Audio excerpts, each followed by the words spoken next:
वो मिलियंस में है तो क्यों है? हालांकि कार्बन की परसेंटेज तो जमीन के अंदर बहुत ही कम है। कार्बन की परसेंटेज 0.028% है अर्थ क्रस्ट के अंदर, मगर इसके कंपाउंड जो है मिलियंस में है, लाखों में है। तो उसका रीजन एक तो ये भी है ना कि कार्बन की यूनिक नेचर है, केटिनेशन की सलाहियत है। कार्बन में जो कार्बन के कंपाउंड्स है उसके अंदर आइसोमेरिज्म भी होती है।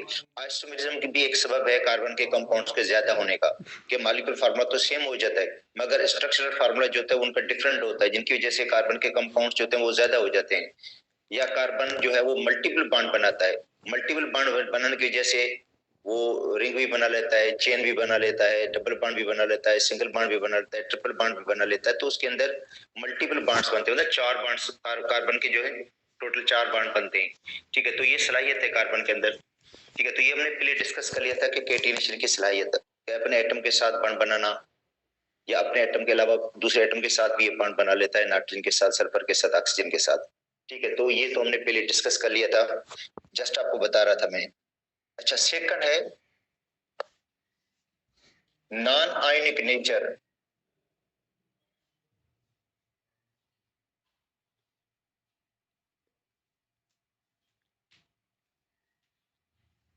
अच्छा देखें, कार्बन जो है वो नॉन मेटल है और उसके आखिरी शेल में 4 इलेक्ट्रॉन्स होते हैं और उन इलेक्ट्रॉन्स को वो इजीली लूज नहीं करता। मतलब कार्बन की जो आयनिक पोटेंशियल है वो बहुत हाई होती है, इसलिए वो आयनिक बॉन्ड नहीं बनाएगा, मगर वो बॉन्ड बनाता है कोवेलेंट बॉन्ड। ठीक है, इसलिए उनके जो कंपाउंड्स होते हैं वो आयनिक नेचर के नहीं होते। ठीक है, तो कार्बन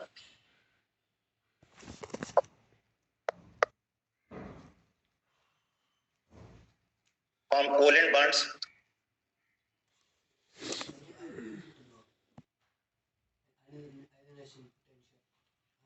जो बनते हैं शेयरिंग ऑफ इलेक्ट्रॉन से।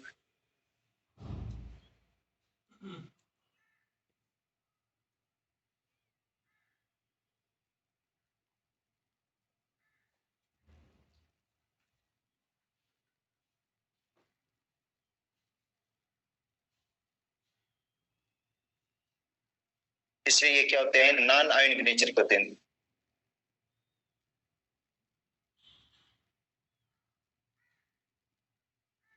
इनकी नेचर क्या होती है, आयनिक नेचर नहीं होती, मतलब आयंस नहीं बनाते ये। मतलब कार्बन के जो कंपाउंड्स हैं उनकी जो नेचर होती है वो नॉन आयनिक होती है, आयनिक नहीं नेचर होती। अच्छा, नॉन आयनिक नेचर की वजह से उनके जो रिएक्शन है वो भी स्लो होते हैं, क्योंकि आयनिक कंपाउंड्स के दरमियान जो रिएक्शन होते हैं वो फास्ट होते हैं। आयंस के बीच में जो रिएक्शन है वो फास्ट होते हैं, जैसे AgNO3 NaCl या ACl और NaOH, उनके दरमियान रिएक्शंस फास्ट होते हैं। मगर कोवेलेंट कंपाउंड्स के दरमियान जो रिएक्शंस होते हैं वो क्या होते हैं, स्लो होते हैं, इसलिए कि उनकी नेचर जो है वो नॉन आयनिक है। अच्छा, तो एक हो गया नॉन आयनिक नेचर, क्योंकि ये हमने पहले डिस्कस नहीं किया था। अब आते हैं सोल्युबिलिटी पे।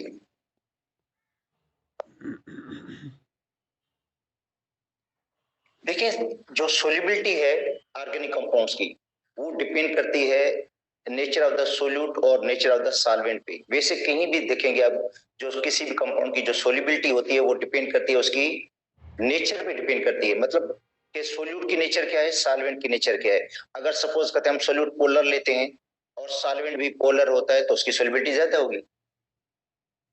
अगर नॉन पोलर सोल्यूट है और नॉन पोलर सॉल्वेंट है तो उसकी भी सोल्युबिलिटी ज्यादा होगी, क्योंकि नेचर एक जैसी है उनकी। मगर ऑर्गेनिक जो कंपाउंड्स हैं आप सबको पता है वो नॉन आयनिक होते हैं, मोस्टली नॉन पोलर होते हैं, इसलिए वो सोल्यूबल किसके अंदर होंगे, लाजिम बात है नॉन पोलर सॉल्वेंट के अंदर सोल्यूबल होंगे, वाटर के अंदर सोल्युबिलिटी उनकी कम होगी। मगर ऑर्गेनिक कंपाउंड्स जिनके फंक्शनल ग्रुप में OH है, ऑर्गेनिक कंपाउंड्स हैं जिनके फंक्शनल ग्रुप में OH आता है, जैसे अल्कोहल है।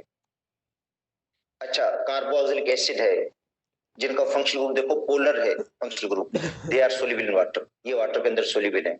इसका मतलब है ऑर्गेनिक कंपाउंड्स में अल्कोहल वाटर के अंदर सोल्युबल है, कार्बोक्सिलिक एसिड वाटर के अंदर सोल्युबल है, बिकॉज ऑफ हाइड्रोजन बॉन्डिंग, क्योंकि ये हाइड्रोजन बॉन्ड बनाते हैं वाटर के साथ, वाटर के साथ हाइड्रोजन बॉन्ड बनाते हैं और इनकी नेचर पोलर होती है, जिसकी वजह से ये वाटर के अंदर सोल्युबल है।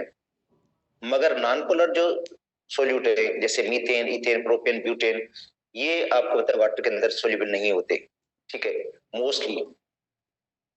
अच्छा, they are soluble in organic solvent, ये ऑर्गेनिक सॉल्वेंट के अंदर हल हो जाएंगे, जैसे बेंजीन के अंदर हल हो जाएंगे, टोलिन के अंदर हल हो जाएंगे, हेक्सेन भी क्योंकि लिक्विड है वो भी सॉल्वेंट के तौर पर यूज होता है, तो ये इसके अंदर डिजॉल्व हो जाएंगे क्योंकि उनकी नेचर नॉन पोलर है, उनके अंदर लंडन डिस्पर्शन फोर्स होती है, तो इसका मतलब है नॉन पोलर जो सोल्यूट होंगे, और मेजॉरिटी तो है नॉन पोलर की, तो इसका मतलब है वो वाटर के अंदर क्या होंगे, मोस्टली इनसोल्युबल है। तो organic compounds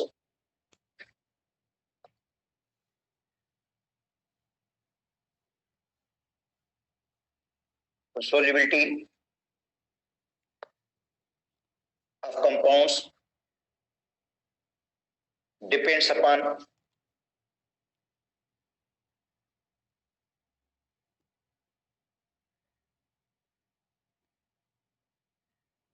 nature of solute, its structure,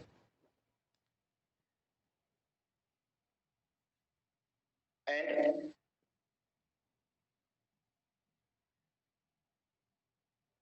nature of solvent.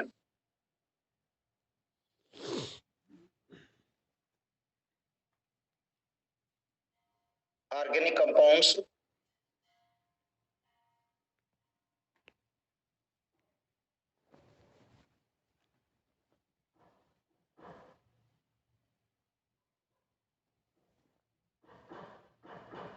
like alcohol,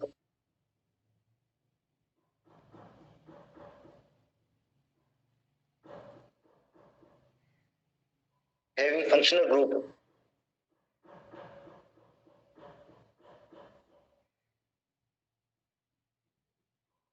OH, जिसका फंक्शनल ग्रुप क्या OH है,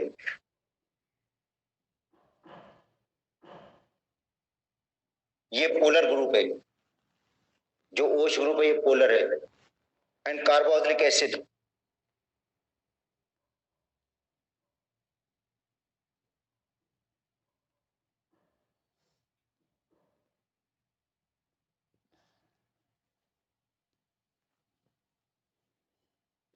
having functional group COOH are soluble in water. ये वाटर के अंदर सोल्यूबल है बिकॉज ऑफ हाइड्रोजन बॉन्डिंग।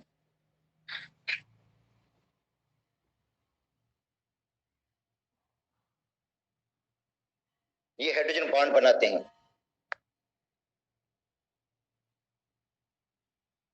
ये वाटर के साथ हाइड्रोजन बॉन्ड बनाएंगे। तो मजीद जो डिटेल में हम पढ़ेंगे अल्कोहल के अंदर पढ़ेंगे और कार्बोनिक एसिड के अंदर पढ़ेंगे कि किस तरह वो हाइड्रोजन बॉन्ड बनाते हैं वाटर के साथ। और तो रीजन इसका ये है कि हाइड्रोजन बॉन्ड बनाते हैं वाटर के साथ और जिसके जैसे सोल्यूबल हैं।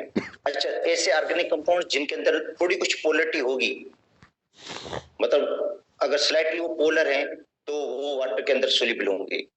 नॉन पोलर ऑर्गेनिक कंपाउंड्स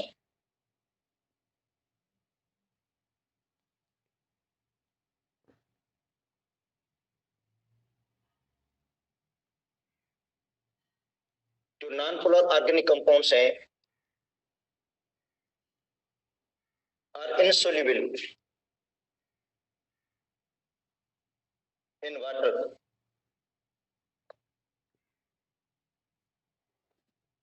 जो नॉन पोलर ऑर्गेनिक सॉल्वेंट हैं वो वाटर के अंदर क्या होंगे, इनसोल्युबल होंगे, क्योंकि इनकी कोई इंटरेक्शन नहीं होगी वाटर के साथ, वाटर के साथ वो इंटरेक्ट नहीं करेंगे। They are soluble in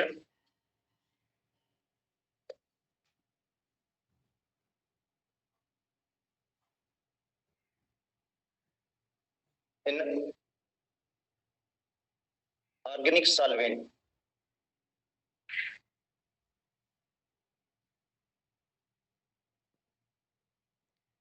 such as benzene,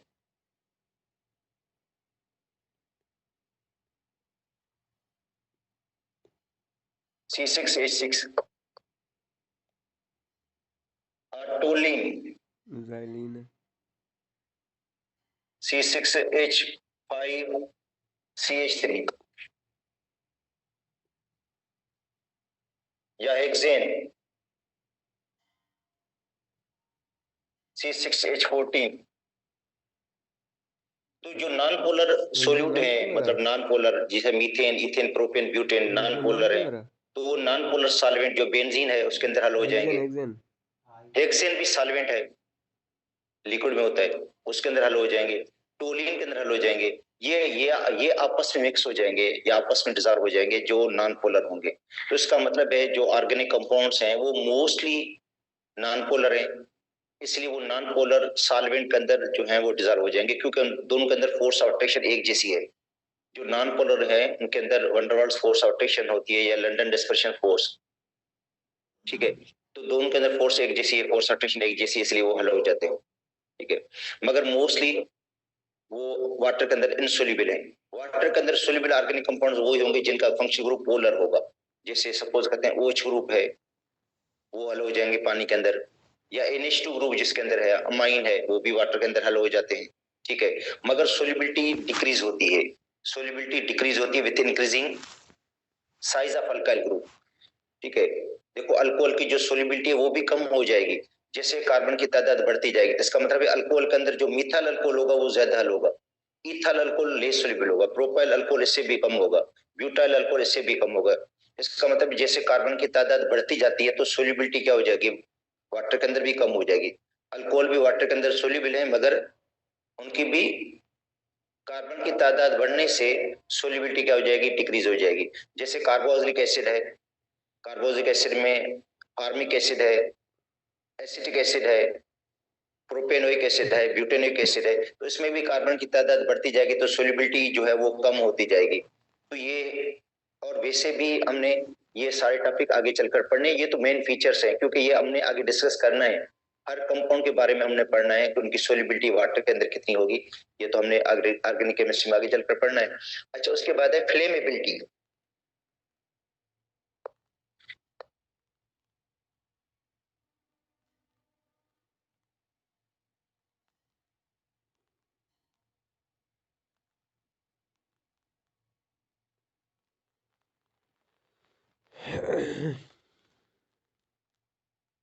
अच्छा देखो, फ्लेमेबिलिटी का मतलब है ऑर्गेनिक जो कंपाउंड्स हैं उनमें कंबस्शन होती है, ये जलते हैं और फ्लेम देते हैं, ये शोला बनाते हैं ये। तो ऑर्गेनिक जो कंपाउंड्स हैं, मोस्टली जो ऑर्गेनिक कंपाउंड्स हैं वो कंबस्टेबल होते हैं, उनके अंदर कंबस्शन होती है। अच्छा, और कंबस्शन की जो सलाहियत है या फ्लेमेबिलिटी है वो कार्बन की तादाद बढ़ने से कम हो जाएगी। कार्बन की तादाद बढ़ेगी तो फ्लेमेबिलिटी में कमी आ जाती है। सपोज करते हैं शुरू में गैसेस हैं, मीथेन, इथेन, प्रोपेन, ब्यूटेन, उनकी कंबस्शन का जो कंबस्टेबिलिटी होती है वो ज्यादा होती है। अच्छा, उसके बाद लिक्विड आ जाता है, लिक्विड की कंबस्टेबिलिटी कम हो जाती है। उसके बाद आ जाता है पैराफिन वैक्स, पैराफिन वैक्स की जो फ्लेमेबिलिटी है वो कम हो जाती है। इसका मतलब है कि कार्बन की तादाद बढ़ने से जो फ्लेमेबिलिटी है वो कम हो जाती है। अगर आप क्वेश्चन आ जाता है कि भाई कौन सा कंपाउंड है जो जिसकी फ्लेमेबिलिटी ज्यादा है, तो जिसमें कम कार्बन होंगे उसकी जो फ्लेमेबिलिटी होगी वो ज्यादा होगी। इसका मतलब है मीथेन, मीथेन की जो फ्लेमेबिलिटी होगी वो ज्यादा होगी, इथेन की कम होगी, प्रोपेन की कम होती जाएगी, ब्यूटेन की इससे भी कम होगी, पेंटेन की इससे भी कम होगी, हेक्सेन की इससे भी कम होगी, और आगे जो पैराफिन वेक्स है उसकी उसके भी कम हो जाएगी, ठीक है। फ्लेमेबिलिटी की है दंदी जैसे ना तो मोस्ट डिस्कस क्यों था वो मोस्टली जो ऑर्गेनिक कंपाउंड्स हैं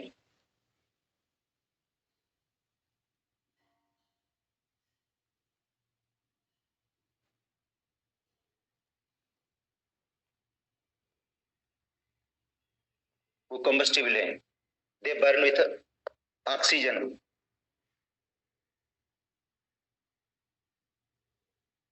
ये ऑक्सीजन के साथ जलते हैं to form carbon dioxide water carbon dioxide, steam and lot of heat, और हीट भी खारिज करते हैं। उनके रिएक्शंस एक्सोथर्मिक होंगे, जैसे मीथेन है प्लस ऑक्सीजन, मीथेन को जलाएंगे ऑक्सीजन के साथ बनेगा carbon dioxide, plus water second वाले प्लस हीट, इसको बैलेंस करेंगे, इधर 2 लगा दो, इधर भी 2 लगा दो, इसका मतलब रेडिएशन क्या होगी, नेगेटिव होगी, हीट रिलीज होगी। अच्छा, तो फ्लेमेबिलिटी जो है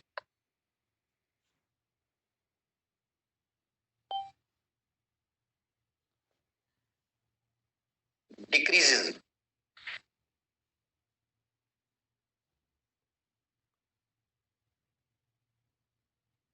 with increase in number of carbon atoms number of carbon atoms.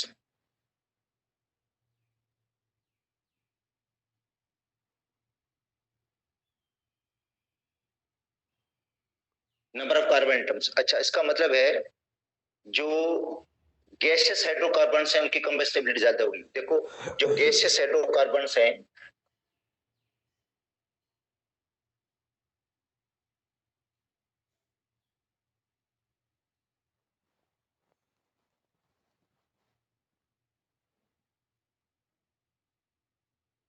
देखो, गैसियस हाइड्रोकार्बन्स की जो फ्लेमेबिलिटी होगी वो ज्यादा होगी। जो फ्लेमेबिलिटी है वो ज्यादा किसकी होगी, देन लिक्विड हाइड्रोकार्बन।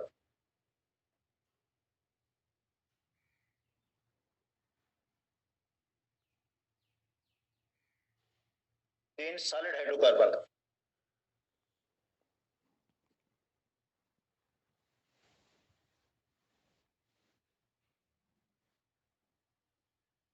ठीक है, तो इसका मतलब है मीथेन जो है इसकी कंबस्टिबिलिटी ज्यादा होगी किससे, पेंटेन से हेक्सेन से, क्योंकि लिक्विड हाइड्रोकार्बन है। और हेक्सेन से ज्यादा कंबस्टिबिलिटी जो है हेक्सेन की ज्यादा होगी किससे, यूनिलीकेन जो सॉलिड हाइड्रोकार्बन है, जैसा पैराफिन वैक्स।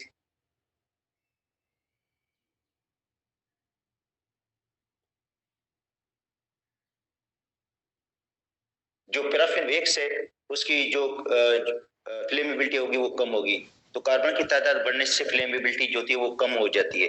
अच्छा, उसके बाद जो है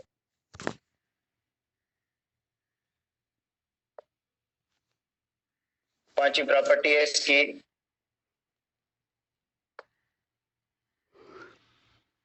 आइसोमेरिज्म। आइसोमेरिज्म। ये कल हमने परसों डिस्कस किया था वैसे, आइसोमेरिज्म। अच्छा देखिए, ऑर्गेनिक कंपाउंड्स मिलियंस में हैं, लाखों में हैं। उसका एक रीजन आइसोमेरिज्म भी है कि compounds having same molecular formula but different chemical and physical properties. Compounds हैं जिनका मॉलिक्यूलर फार्मूला तो सेम है, मगर उनकी जो केमिकल और फिजिकल जो प्रॉपर्टीज हम देखते हैं वो डिफरेंट है, due to different structure, due to different structure and different arrangement of the atoms. जो एटम की अरेंजमेंट है वो क्या होती है, डिफरेंट होती है, और जिनकी वजह से उनकी जो फिजिकल प्रॉपर्टीज और केमिकल जो प्रॉपर्टीज है वो डिफरेंट हो जाती हैं। और समझे वो कंपाउंड ही डिफरेंट होंगे, लाजिम बात है कंपाउंड ही डिफरेंट है, सिर्फ मॉलिक्यूलर फार्मूला उनका सेम है। ठीक है, और जैसे कार्बन की तादाद बढ़ेगी तो आइसोमर्स की तादाद भी बढ़ जाती है। कार्बन की तादाद बढ़ने से आइसोमरिज्म की जो तादाद है वो भी बढ़ जाती है। अगर हम सिंपली हम ब्यूटेन को देखें, ब्यूटेन को, तो ब्यूटेन के 2 आइसोमर्स है। एक नॉर्मल ब्यूटेन होता है जिसमें स्ट्रेट चेन में कार्बन होते हैं 4, एक होता है आइसोब्यूटेन। आइसोब्यूटेन के जो चेन में 3 कार्बन होते हैं, एक ब्रांच हो जाती है, तो ब्यूटेन के 2 आइसोमर्स हो गए। पेंटेन के 3 आइसोमर्स हैं, एक होता है नॉर्मल पेंटेन। नॉर्मल पेंटेन से मुराद है 5 कार्बन की सीधी सीधी चेन बनेगी नॉर्मल पेंटेन के अंदर। दूसरा होता है आइसोपेंटेन। आइसोपेंटेन आपने पढ़ा होगा, आइसोपेंटेन में 4 कार्बन चेन में है, एक ब्रांच बन जाती है। नियोपेंटेन में 3 कार्बन चेन में होते हैं, 2 ब्रांचेस हो जाती हैं। तो इसका मतलब है इनका मॉलिक्यूलर फार्मूला तो सबका सेम है, मगर इनकी जो फिजिकल और केमिकल प्रॉपर्टीज हैं वो क्या होंगी, डिफरेंट होंगी। तो इस फिनोमेना को हम क्या कहते हैं, आइसोमेरिज्म कहते हैं। तो ऑर्गेनिक कंपाउंड्स में आइसोमेरिज्म होते हैं, जबकि इनऑर्गेनिक कंपाउंड्स ये सलाहियत नहीं शो करते। मतलब ये जो चीजें आप पढ़ रहे हो ये सिर्फ ऑर्गेनिक कंपाउंड्स में ही है, इनऑर्गेनिक कंपाउंड्स में ये चीजें नहीं होती हैं। ठीक है, तो आइसोमेरिज्म को पहले पढ़ चुके हैं बेटा, आइसोमेरिज्म को पहले हमने डिस्कस कर चुका थे पहले भी लेक्चर के अंदर, मगर थोड़ा सिंपली मैं बता देता हूँ जो आज स्टूडेंट्स नए आए हैं। देखो कंपाउंड्स, डिफरेंट कंपाउंड्स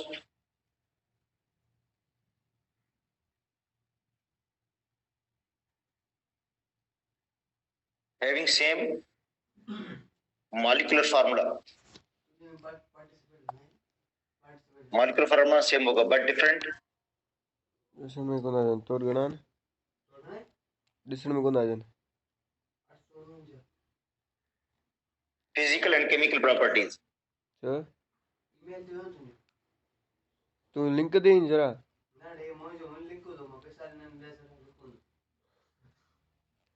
ईमेल दे लाइज ने due to different arrangement of the atoms. जरीबो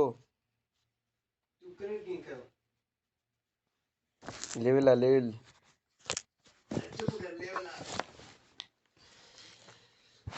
in molecule, molecule के अंदर एटम की अरेंजमेंट डिफरेंट होगी। अच्छा वैसे आइसोमरिज्म की आगे हमने पढ़ना है पूरा डिटेल के अंदर।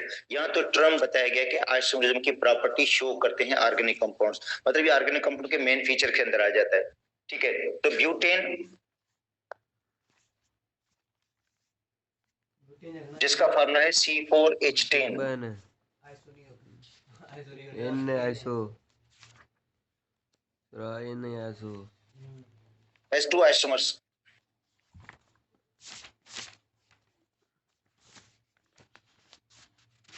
ब्यूटेन के 2 आइसोमर्स हैं।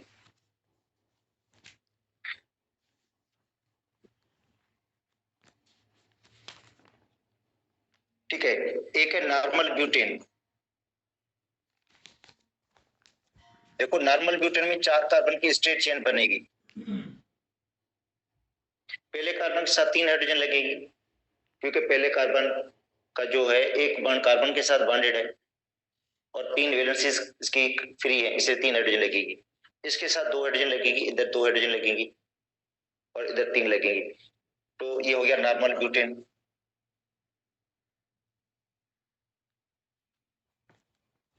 अच्छा दूसरा होता है आइसोब्यूटेन।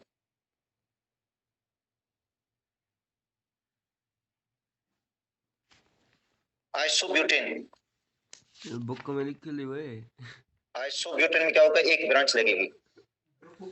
आइसोब्यूटेन में क्या होगा, एक ब्रांच लगेगी इससे।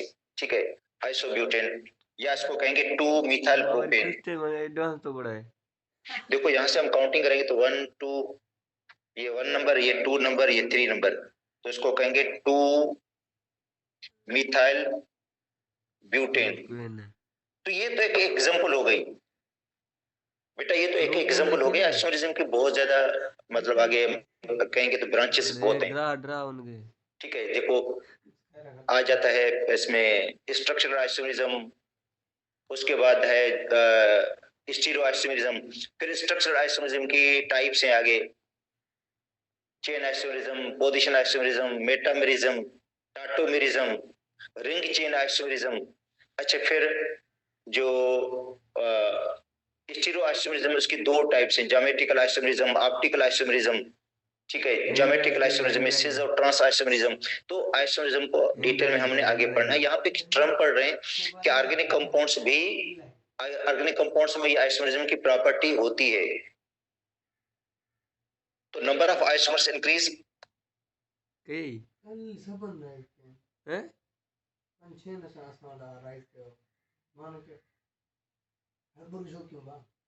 as number of carbon atom increase।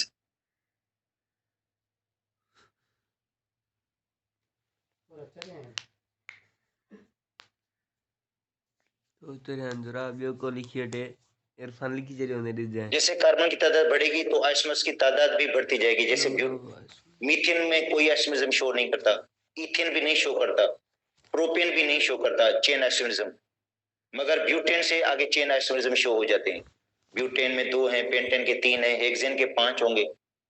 ठीक है, इस तरह कार्बन की तादाद बढ़ने से आइसोमर्स की तादाद भी बढ़ जाती है। अच्छा अब हम आते हैं आगे,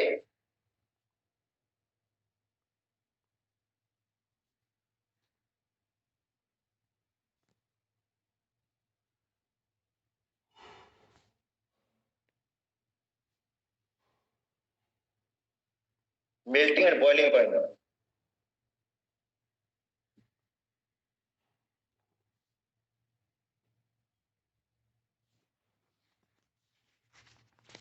देखो मेल्टिंग और बॉइलिंग पॉइंट जो ऑर्गेनिक कंपाउंड्स के हैं वो जनरली लो होते हैं as compare to inorganic compounds,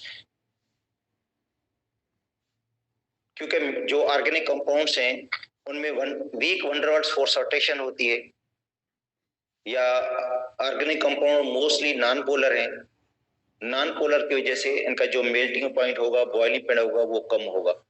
और ऑर्गेनिक कंपाउंड जिनके अंदर हाइड्रोजन बॉन्डिंग होती है उनका मेल्टिंग बॉइलिंग पॉइंट ज्यादा होगा। जैसे कार्बोक्सिलिक एसिड है, कार्बोक्सिलिक एसिड का मेल्टिंग बॉइलिंग पॉइंट ज्यादा होता है अल्कोहल से, हालांकि अल्कोहल में भी हाइड्रोजन बॉन्डिंग है, मगर कार्बोक्सिलिक एसिड के अंदर हाइड्रोजन बॉन्डिंग स्ट्रॉन्गर होती है, जिसकी वजह से उसका मेल्टिंग बॉइलिंग पॉइंट क्या होगा, ज्यादा होगा अल्कोहल से। अल्कोहल में हाइड्रोजन बॉन्डिंग ज्यादा होती है अमाइन से, तो जाहिर बात है अल्कोहल का बॉइलिंग पॉइंट ज्यादा होगा अमाइन से। ठीक है, इस तरह जिन ऑर्गेनिक कंपाउंड्स के अंदर हाइड्रोजन बॉन्डिंग होती है उनका मेल्टिंग और बॉइलिंग पॉइंट जो होगा वो दूसरे हाइड्रोकार्बन के मुकाबले में, सपोज करते हैं ऑर्गेनिक कंपाउंड्स के मुकाबले में ज्यादा होगा जिनमें हाइड्रोजन बॉन्डिंग होती है। ठीक है, इसलिए कार्बोक्सिलिक एसिड, अल्कोहल, इनका मेल्टिंग बॉइलिंग पॉइंट जो होता है ईथर से भी ज्यादा है। या जो कार्बोनल कंपाउंड्स हैं जिनके अंदर weak van der Waals force of attraction होती है, या वो थोड़ा लेस पोलर हैं, तो उनका मेल्टिंग बॉइलिंग पॉइंट क्या होगा, कम होगा अल्कोहल के मुकाबले में या कार्बोक्सिलिक एसिड के मुकाबले में। तो ऑर्गेनिक कंपाउंड्स जो है इनका मेल्टिंग और बॉइलिंग पॉइंट जनरली लो होता है। लिंक दे तो melting point and boiling point, Gmail दे गुरो गरीबो ऑफ ऑर्गेनिक कंपाउंड। जीमेल के जो मुझे पादर खाई दो आज चुप जनरली लो। सजे गोठ के दे वेठो लिंक आजू पानी कढाई दो जा पासवर्ड उन्हें जो आईडी सांझी थी वञे, क्योंकि मोस्टली पासवर्ड तव्हां वो ब्लॉक बता थींदो साहब, ये ब्लॉक करे तव्हां जेको मस्करी करे।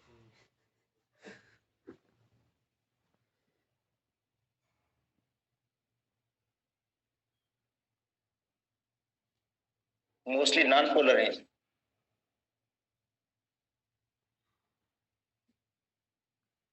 नॉन पोलर होते हैं, having weak van der Waals force of attraction.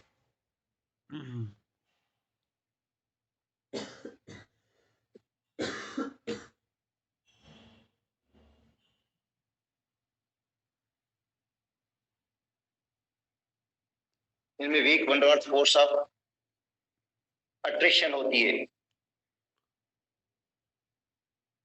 इसलिए इनका मेल्टिंग बॉइलिंग पॉइंट क्या होगा, लो होगा। और कौन सी होगी, London dispersion force.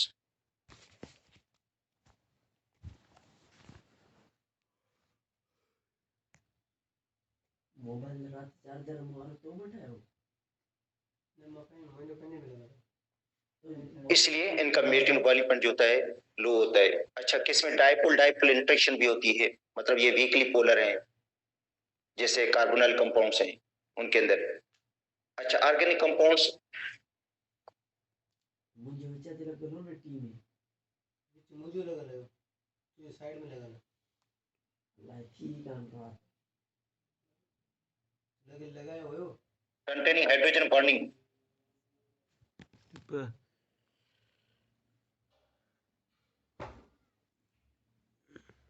having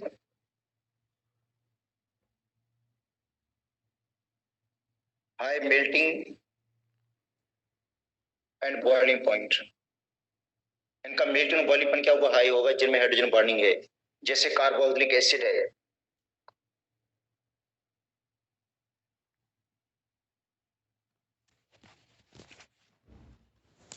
carboxylic acid का मेल्टिंग बॉइलिंग पॉइंट ज्यादा होगा किसी अल्कोहल से।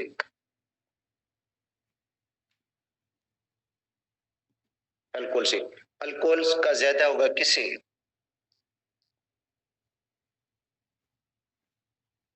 कार्बोनाइल कंपाउंड से। कार्बोनाइल कंपाउंड का मतलब यहां पे मैं अल्डेहाइड कीटोन की बात कर रहा हूं।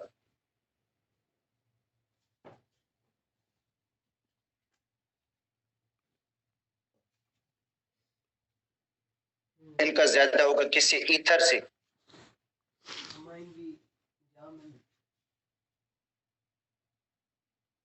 इनका जो मेल्टिंग बॉइलिंग पॉइंट ज्यादा किससे होगा? ईथर से। ईथर से ज्यादा होगा इनका मेल्टिंग बॉइलिंग पॉइंट। ठीक है, तो क्योंकि इनके अंदर हाइड्रोजन बॉन्डिंग होती है, हाइड्रोजन बॉन्डिंग है, और इनके अंदर होती है डायपोल डायपोल इंटरेक्शन, जो हाइड्रोजन बॉन्डिंग से थोड़ी वीकर है। ठीक है, और उसके बाद ईथर का उससे भी कम होगा। अच्छा, उसके बाद आता है अल्केन, क्योंकि अल्केन के अंदर सबके अंदर क्या होगा? Weak van dipole force rotation या लंदन डिस्पर्शन फोर्स है, जिसके वजह से अल्केन का कम होगा इससे भी। तो मेल्टिंग बॉइलिंग पॉइंट आ गया। अच्छा, अब उसके बाद जो पढ़ेंगे हम पॉलीमराइजेशन, वो है rate of reaction. Reactivity.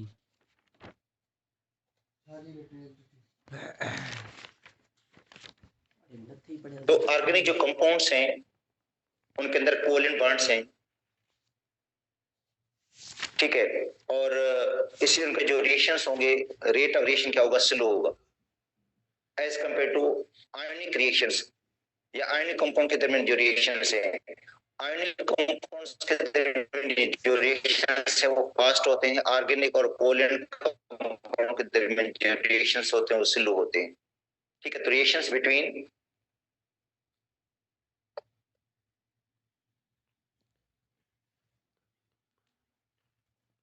organic and covalent compounds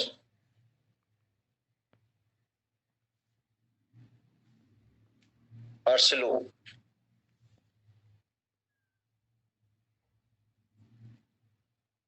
because of high bond energy.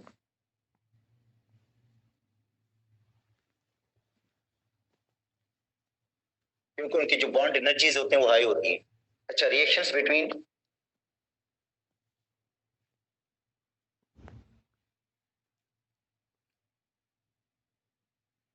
Ionic species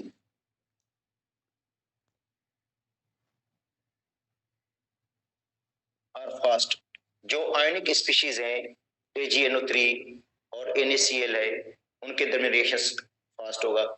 NaOH और ACl के दरमियान जो रिएक्शन होगा, न्यूट्रलाइजिंग रिएक्शन, ये फास्ट होता है। मगर ऑर्गेनिक और कोवेलेंट कंपाउंड के दरमियान जो रिएक्शंस हैं वो स्लो होंगे as compare to ionic reactions. अच्छा, उसके बाद जो टॉपिक है वो है पॉलीमराइजेशन।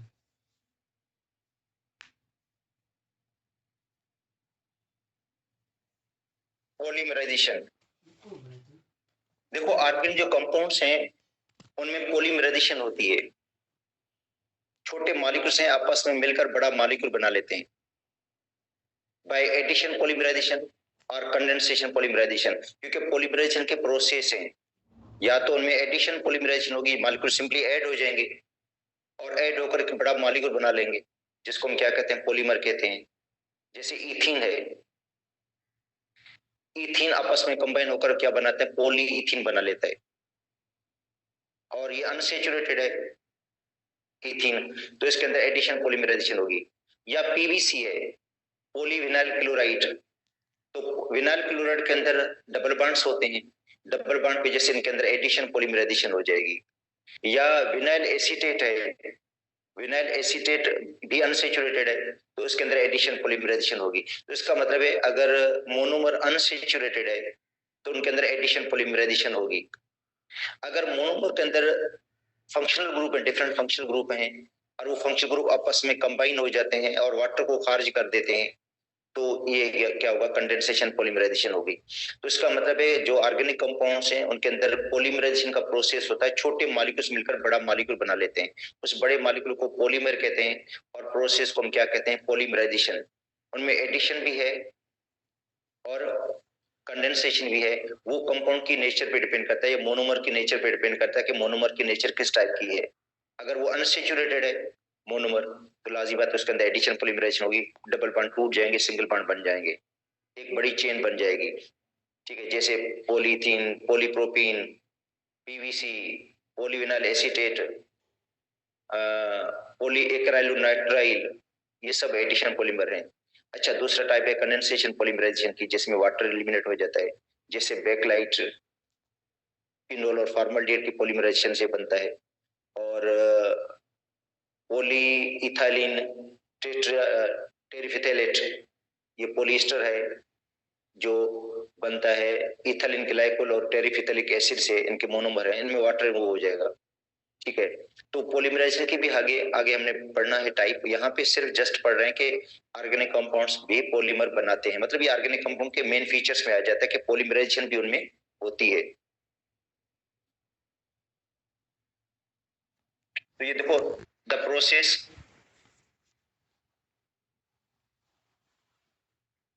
इन स्मॉल मॉलिक्यूल्स, पढ़ाई तो टिक कहने की तो करी सही हो गया। ये देखो प्रोसेस है इन स्मॉल मॉलिक्यूल्स, पढ़ाई पॉलीमराइजेशन तो पढ़े यूजेस दो एडवांस पता है जिनको मोनोमर कहते हैं।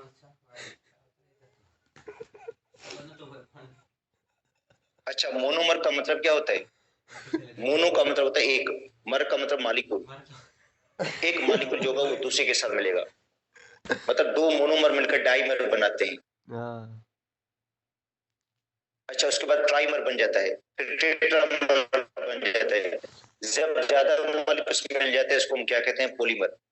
The process in small molecules monomers join together. हाँ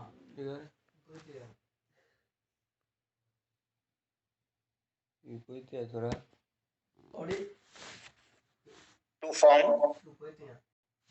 थोड़ा बहुत अरे थोड़ा ना मना एक सेकंड जा हाले ना सांग लार्जर मॉलिक्यूल्स। असा जल्दी तो ने पोतो इन दे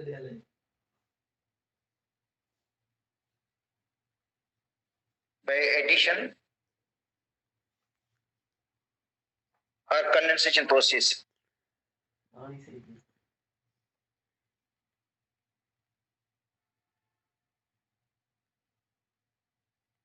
एडिशन से या कंडेंसेशन प्रोसेस देते हैं। ठीक है, अब देखो एग्जांपल,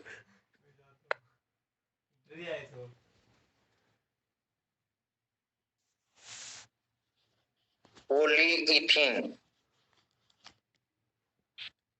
देखो पॉलीइथीन या पॉलीइथाइलिन,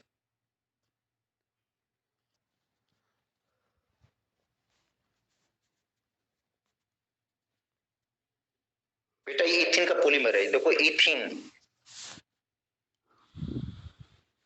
जिनके अंदर डबल बॉन्ड्स होंगे,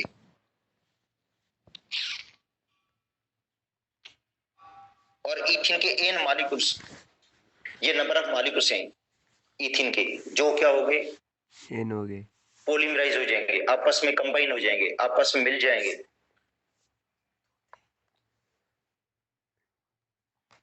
ठीक है, इथीन, इनके आपस में मॉलिक्यूल्स क्या हो जाएंगे? इनको मेड़ देंगे, इथीन को मेड़ देंगे अराउंड अबाउट 400 से 500 डिग्री सेंटीग्रेड तक।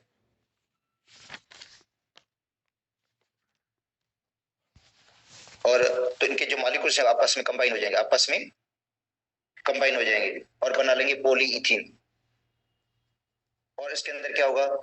सिंगल बॉन्ड आएगा बस, क्योंकि आपस में मॉलिक्यूल्स मिल जाएंगे, आपस में कंबाइन हो जाएंगे डबल बॉन्ड के थ्रू, मतलब डबल बॉन्ड जो है वो ब्रेक हो जाएगा और क्या बन जाएगा? सिंगल बॉन्ड बन जाएगा। ये बन गया पॉलीइथीन, पॉली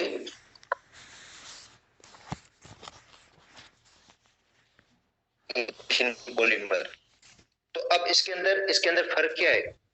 इसके अंदर डबल बॉन्ड्स है मोनोमर के अंदर, और जो पॉलीमर बना उसके अंदर सिंगल बॉन्ड्स हैं, मतलब एक इथीन का मॉलिक्यूल दूसरे के साथ मिलेगा, दूसरा तीसरे के साथ मिलेगा, तीसरा चौथे के साथ मिल जाएगा, आपस में कंबाइन होते जाएंगे और डबल बॉन्ड ब्रेक हो जाएगा। इनका डबल बॉन्ड जो है वो क्या हो जाएगा? ब्रेक हो जाएगा। और इस टाइप के पॉलीमराइजेशन को हम क्या कहते हैं? एडिशन। अच्छा, दूसरी टाइप है कंडेंसेशन पॉलीमराइजेशन। ये तो पॉलीइथीन जो बना, ये एडिशन पॉलीमराइजेशन से बना है, क्योंकि इथीन के मॉलिक्यूल आपस में कंबाइन हो जाएंगे, आपस में मिल जाएंगे और बना लेंगे पॉलीइथीन। अच्छा, दूसरा है चौथों बोर्ड तो परे 17 घंटे है condensation polymerisation.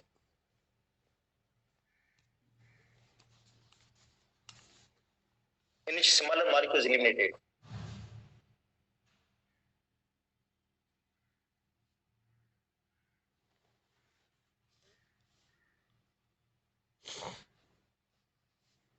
Smaller molecules such as water.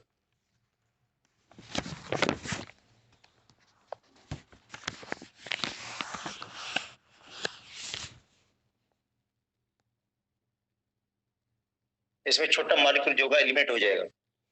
Water भी हो सकता है और कोई छोटा मॉलिक्यूल, अमोनिया भी हो सकती है, मीथेनॉल भी हो सकता है, वो रिमूव होगा। इस टाइप की पॉलीमराइजेशन को हम कहते हैं कंडेंसेशन पॉलीमराइजेशन, जिसमें वाटर एलिमिनेट हो जाएगा। अच्छा, तो इसकी एग्जांपल है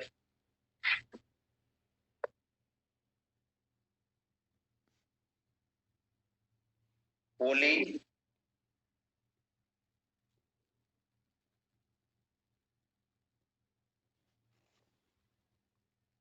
ईस्टर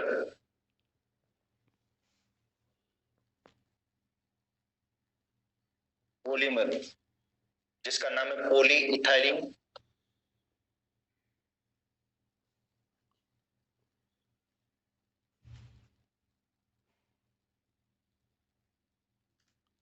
टेरिफिथैलेट।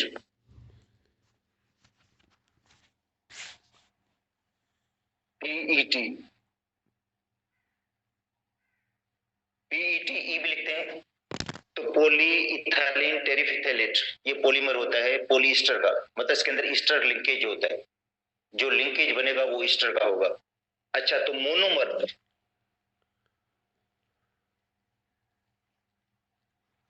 जो मोनोमर है, एक है इथाइलिन ग्लाइकोल,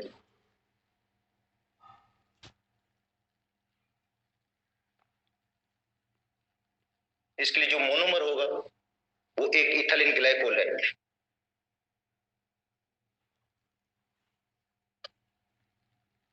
ये इसका मोनोमर है, एक ये मोनोमर है इसका इथाइलिन ग्लाइकोल, या 1,2 इथेन डाइओल, 1,2 इथेन डाइओल, ये इसका मोनोमर है 1,2 इथेन डाइओल या इथाइलिन ग्लाइकोल। अच्छा, दूसरा होता है टेरिफिथैलिक एसिड, जिसको हम इस तरह भी लिख सकते हैं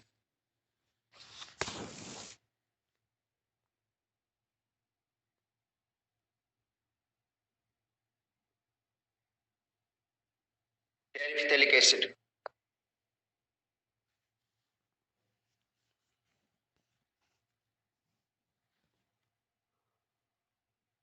या 1,4 बेंजीन डाइकार्बोक्सिलिक एसिड।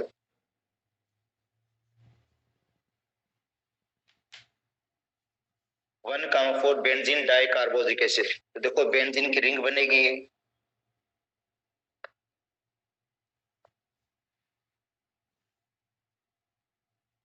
वन पे कार्बोक्सिलिक एसिड है, 1 कार्बन पे, और ये 4th कार्बन है जिसपे भी कार्बोक्सिलिक एसिड है।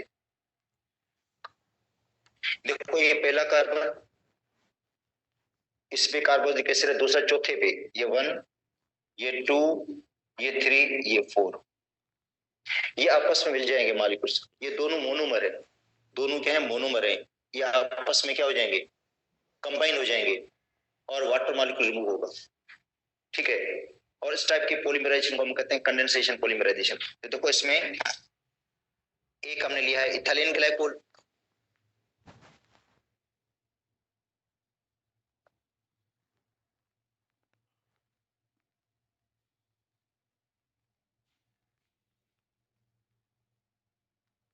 इथाइलिन ग्लाइकोल, और दूसरा लिया है टेरिफिथैलिक एसिड।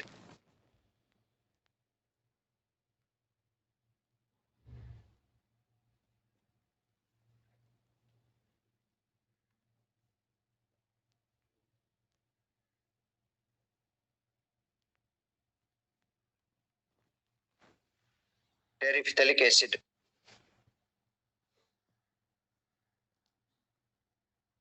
ठीक है।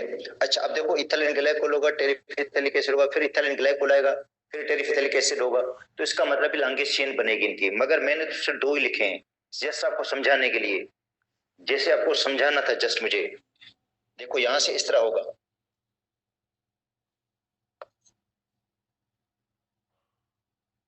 वाटर रिमूव हो जाएगा। अच्छा अब देखो, अगर इथाइल ग्लाइकोल यहाँ पे भी आ जाता है तो यहाँ पे भी वाटर रिमूव हो जाएगा। यहाँ पे इथाइल ग्लाइकोल का मॉलिक्यूल आ गया, इधर भी एक इथाइल ग्लाइकोल का मॉलिक्यूल आ गया, तो यहाँ पे भी वाटर रिमूव होगा। इधर भी देखो वाटर रिमूव हो जाएगा।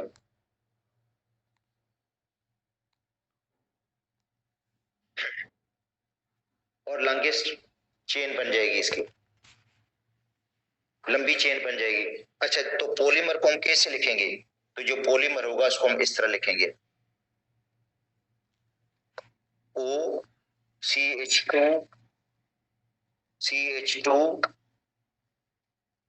फिर क्या होगा, OC डबल बॉन्ड O, फिर बेंजीन की रिंग,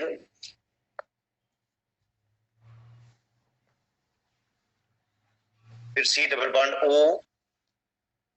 इधर O होगा, यहाँ पे N लगा दूंगा, क्योंकि सिर्फ 2 मॉलिक्यूल से तो ये नहीं बनेगा।